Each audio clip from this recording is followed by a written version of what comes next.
আসসালামু আলাইকুম। ঈদে বাড়ি থেকে ফিরছি। এই যে আমরা এখন সন্দ্বীপ পার হবো। কি ব্যাপার? কোথা থেকে হাত কেটে গেছে? চুলকাইছ? এই যে ইব্রাহিম প্রচুর পরিমাণে মন খারাপ। বাড়ি থেকে যখন আমরা চলে যাই তখন আমাদের আসলে অনেক মন খারাপ হয়, খুব খারাপ লাগে। তো এবার খুব বেশি কম ছিলাম, এবার 8 দিন ছিলাম মাত্র। তো এনার পরীক্ষা, পড়াশোনা করতে হবে, পরীক্ষা শুরু হবে, যার জন্য খুব অল্প সময়ের জন্য আসছি। তো এই যে দেখেন দোয়া কি করতেছে।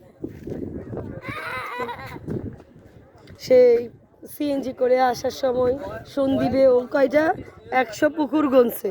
100 পুকুর গনছে কেন? মানে ওর পুকুরটা হচ্ছে খুব বেশি প্রিয়।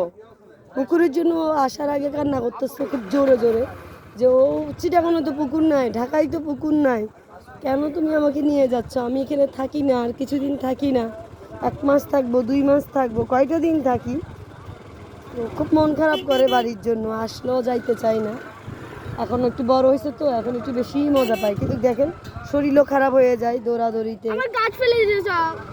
দৌড়াদৌড়িতে অ্যালার্জিতে ভরে গেছে মুখ, অনেক বেশি গরম পড়ছে তো, যার জন্য স্কিনে একদম সমস্যা দেখা দিছে। তো দেখেন কি সুন্দর আমাদের এই যে সন্দ্বীপ, এটা সন্দ্বীপের গুপ্তছড়া ঘাট বলে এটাকে। ফেরি আছে, কেউ বোটে যায়, কেউ ফেরিতে যায়। জি, রোদের জন্য পানি চকচক করতেছে। হ্যাঁ, আমি গাছটা লাগাবো। হ্যাঁ, গাছটা লাগাবে। দেখাও গাছটা, দেখাও কি গাছ? লুটিং ফুল। কি লুটিং ফুল? আচ্ছা, এটা বিদেশি ইউনিটি আছে।